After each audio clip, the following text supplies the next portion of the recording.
আজকে আমি Nilima cooking show থেকে নতুন একটা রেসিপি বানাতে চলেছি বন্ধুরা। আমরা সবসময় লাউ পাতা বাটা খাই, আমরা কুমড়ো পাতা বাটা আমি খুব খাই, আমাদের খুব ভালো লাগে, আমাদের পরিবারের সবাই খায়, যার জন্য আমি এই যে কুমড়ো পাতা বাটা করবো। আপনারা দেখুন আমি কীভাবে বাটা করছি।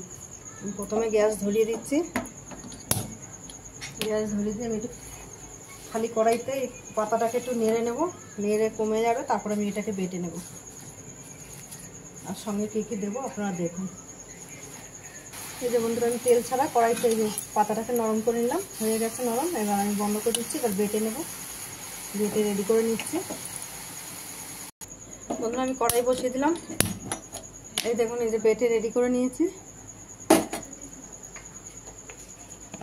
এবার দিচ্ছি তেল কড়াইতে পরিমাণ মতন একটু।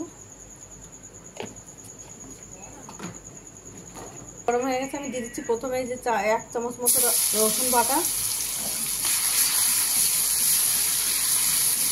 আর এই দেখুন আমি অল্প করে কালো জিরা বেটে রেখেছি, সেটাকে দিয়ে দিচ্ছি।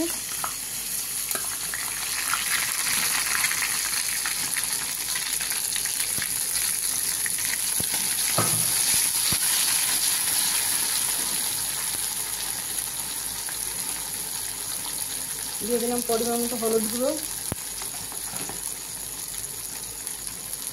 দিয়ে দিচ্ছি একটু পরিমাণ মতন ঝাল, শুকনো লঙ্কার গুঁড়ো বাটা,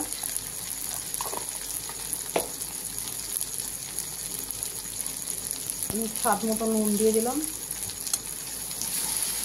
এবার একটু এটা নেড়ে চেড়ে তারপর আমি পাতাটাকে ঢেলে দেবো আমাদের। এবার আমি দিয়ে দিচ্ছি পাতা বাটাটা। এবার আমি দিয়ে দিচ্ছি পরিমাণ মতন একটু মিষ্টি।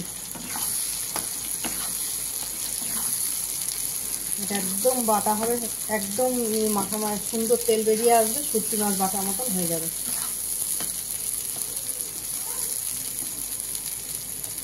এটা রস টেনে গেছে, এবার ভাজা ভাজা হবে আস্তে আস্তে। এবার ছিঁড়ে করে দিয়ে ভাজা ভাজা করে নেব। কি সুন্দর হয়েছে, পুরো লাউ পাতা বাটার মতন। লাউ পাতার থেকেও টেস্ট লাগে এটা। হয়ে গেছে আমার বাটা পুরো ভাজা। এবার আমি বন্ধ করে দিচ্ছি গ্যাস।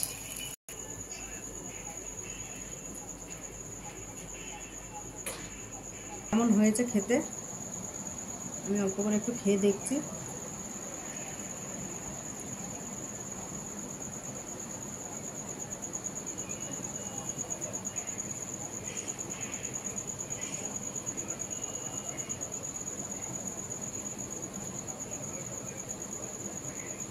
অপূর্ব টেস্ট হয়েছে বন্ধুরা। আপনাদের যদি ভালো লাগে আপনারাও বাড়িতে এরকম বানিয়ে খেয়ে ট্রাই করে দেখতে পারেন। আর নীলিমা কুকিং শোটিকে আপনারা সাবস্ক্রাইব, লাইক, কমেন্ট, শেয়ার করে দেবেন। আর ফেসবুকের বন্ধুরা আপনারাও লাইক, কমেন্ট, শেয়ার করে দেবেন।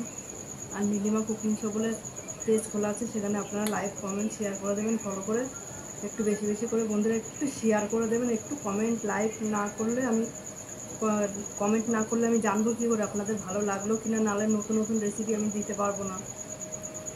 আপনারা জানালে আমি রোজ নতুন একটা করে রেসিপি আমি ছাড়তে পারি।